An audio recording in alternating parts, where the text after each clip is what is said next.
សួស្តីបងប្អូនទាំងអស់គ្នាតោះយើងនៅតែបន្តជាមួយនឹងសុភាសិតរបស់យើងគឺផាយម៉ាភីបាទផាយម៉ាភីតែពេលនេះគឺយើងមកដល់ចំណុច3.3បាទផាយម៉ាភីបាទ他文章写得好但有点爱拍马屁的嫌疑អត្ថបទរបស់គាត់សរសេរបានល្អប៉ុន្តែមានការសង្ស័យតិចតួចទាក់ទងទៅនឹងការលំអៀងបាទដើម្បីប្រយោជន៍បាទអញ្ចឹងនៅទីនេះបាទការបកប្រែរបស់ខ្ញុំបាទប្រហែលជាខុសបន្តិចបាទព្រោះហ្នឹងហើយគាត់ថាយើងយល់ហើយតែពេលដែលយើងបកប្រែទៅបាទគឺកន្លែងខ្លះគឺវារៀងស្គងបាទអញ្ចឹងខ្ញុំសូមបញ្យល់ពាក្យថាឯផាយម៉ាភីទៅឯផាយម៉ាភីទៅបាទអញ្ចឹងនៅក្នុងប្រទេសកំពុងដែល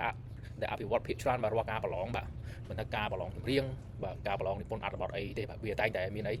គឺគណៈកម្មការហ្នឹងគឺឯផាយម៉ាភីទៅបានន័យថាគណៈកម្មការហ្នឹងគាត់រៀងលំអៀងទៅខាងណាមួយហេតុអី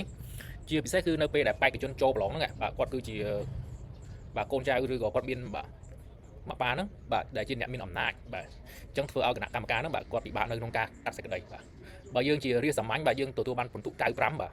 ហើយគេគឺជាកូនរបស់ជនមានអំណាចអញ្ចឹងទៅបាទគេបានពិន្ទុត្រឹមតែ85 90អីហ្នឹងគេអាចនឹងបានលេខ1ហើយបាទយើងប្រហែលធ្លាក់មុខលេខ2វិញហេតុអីព្រោះតែគណៈកម្មការទាំងអស់ហ្នឹងគាត់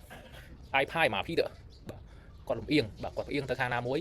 ព្រោះគាត់គិតថាបើផ្អៀងទៅខាងនោះទៅបាទគឺប្រហែលជាថ្ងៃក្រោយគាត់បានប្រយោជន៍អីមួយអញ្ចឹងបាទហ្នឹងណាបាទផាយម៉ាភីបាយបាយបងប្អូន